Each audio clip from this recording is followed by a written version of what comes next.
Hi மக்களே, வணக்கம். இன்றைக்கி சொரா மீனை வச்சு ஒரு புட்டு பண்ணிடலாம். வாங்க எப்படி செய்யலான்னு சொல்லி பார்ப்போம். இது வந்து பால் சொராங்க. நான் பால் சொராவை எடுத்து நல்லா கட் பண்ணி தண்ணி ஆவியில் வந்து வேக வச்சு அந்த ஸ்கின்னெல்லாம் ரிமூவ் பண்ணிவிட்டு சதை பகுதியை மட்டும் எடுத்து வச்சுருக்கேன். இது வந்து எப்படி க்ளீன் பண்ணணுன்னு சொல்லிட்டு நான் தனியாக ஒரு வீடியோ போடுறேன். அது பெருசாக ஆகுன்றதுனால நான் அதை வந்து காட்டலை க்ளீன் பண்ணுறத. மஞ்சத்தூளும் கொஞ்சமாக போட்டு தண்ணியில் வந்து கொதிக்க வச்சு நீங்கள் எடுத்து வச்சுக்கோங்க.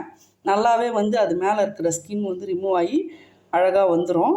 இதில் வந்து மைல்டாக ஒரு மண் மாதிரி இருக்கும். அதை வந்து சுடு தண்ணி பட்ட உடனே வந்து நம்மளுக்கு க்ளீனாக வந்துடும். இந்த மாதிரி நல்லா சதையாக வந்து நல்லா வந்து உதுத்து எடுத்துக்குங்க. அடுத்து ஒரு 1/4 கிலோ அளவுக்கு நான் வந்து சாம்பார் வெங்காயம் எடுத்து உரித்து பொடியாக கட் பண்ணி வச்சுருக்கேங்க. இந்த அளவுக்கு ஒரு 3 பச்சை மிளகா, பூண்டு வந்து கிட்டத்தட்ட பார்த்திங்கன்னா 100 பூண்டு கிட்ட எடுத்து உரித்து அதை வந்து பொடியாக இந்த அளவுக்கு கட் பண்ணி போட்டு வச்சுருக்கேன்.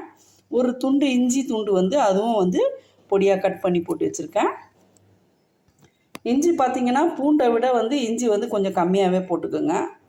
நான் வந்து கொஞ்சம் வந்து சின்ன துண்டாக தான் போட்டிருக்கேன். இவ்வளோ தான் இதுக்கு தேவையான ஐட்டம். இப்போ எப்படி செய்யலான்னு சொல்லி பார்ப்போம். 100 கிராம் அளவுக்கு நல்லெண்ணெய் ஊற்றிக்கோங்க. அடுத்து மிளகு வந்து பார்த்திங்கன்னா ஒரு ஸ்பூன் அளவுக்கு மிளகு வந்து நான் தூள் பண்ணி வச்சுருக்கேன் காரத்துக்கு. பச்சை மிளகா 3 போட்டிங்கனாலும் மிளகு வந்து காரம் அதிகமாகவே இருக்கணும். சீரகத்தூள் வந்து ஒரு டீஸ்பூன் அளவுக்கு பவுட்ரு பண்ணி வச்சுருக்கேன். ஒரு டீஸ்பூன் அளவுக்கு சோம்பு அதையும் வந்து பவுட்ரு பண்ணி வச்சுருக்கேங்க. இது 3மே வந்து முக்கியமாக வந்து சொரா புட்டுக்கு சேர்த்து செய்யும்போது ரொம்பவே நல்லது. இப்போ எண்ணெய் நல்லா காஞ்சிருச்சு. இப்போ இது வெங்காயம், பச்சை மிளகா, பூண்டு, இஞ்சி இது 4த்தையும் போட்டு நல்லா வதக்கிங்க.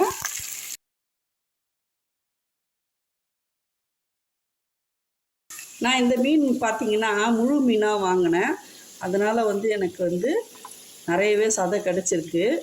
கடையிலே கட் பண்ணி வாங்கியிருந்தால் இந்த அளவுக்கு நம்மளுக்கு வந்து கிடச்சிருக்காது. தலைப்பகுதியிலையும் கொஞ்சம் வந்து சதைலாம் இருக்கும். அதனால் நானே க்ளீன் பண்ணி எடுத்தேன். இந்த முள்ளும் வந்து பார்த்திங்கன்னா இந்த முறுக்கு எலும்பு மாதிரி இருக்கும். அதனால் வந்து முள் ரொம்பவே டேஸ்ட்டாக இருக்கும். அதையுமே வந்து புட்டில் போடலாம். இந்த மீன் பார்த்திங்கன்னா ஒரு 1.25 கிலோ கிட்ட வந்துச்சுங்க எனக்கு. இப்போ நல்லா வதக்கி விட்டுருங்க. இதை நல்லா வந்து சாஃப்டாக வதங்கணும். தீ ஹையில் வச்சுட்டு நல்லா வதக்கிடலாம். கொஞ்சமாக வந்து உப்பு சேர்த்து வதக்கும்போது சீக்கிரமே வதங்கிடும். நான் ஒரு டீஸ்பூன் அளவுக்கு ஃபஸ்ட்டு உப்பு போடுறேங்க. தேவைப்பட்ட அப்புறமா போட்டுக்கலாம்.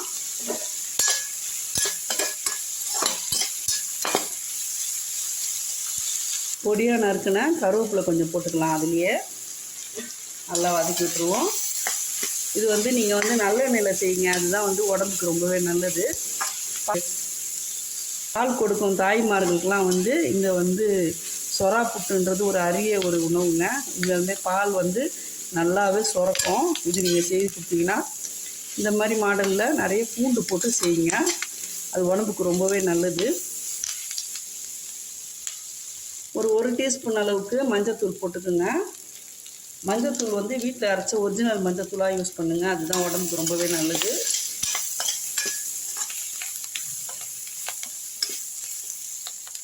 ரொம்ப வந்து ப்ரௌனாக வந்து வதங்கணும்னு அவசியம் இல்லை. ஓரளவுக்கு கண்ணாடி பதத்தில் இருந்தால் போதும். இப்போ வந்து மீன் வந்து எடுத்து உதுத்து விட்டுடலாம்.